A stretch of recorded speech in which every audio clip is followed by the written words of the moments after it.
Природа реальности и восприятия. Мы живем в зеркальной вселенной, где внешнее является точным отражением внутреннего. Ваши конфликты, страхи и проблемы – это материализованные образы неосознанных мыслей.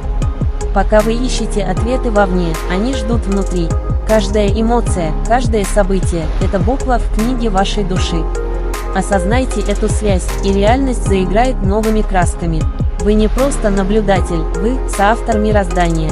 Ваше восприятие формирует мир вокруг, и, меняя угол зрения, вы меняете саму действительность. Это и есть алхимия сознания.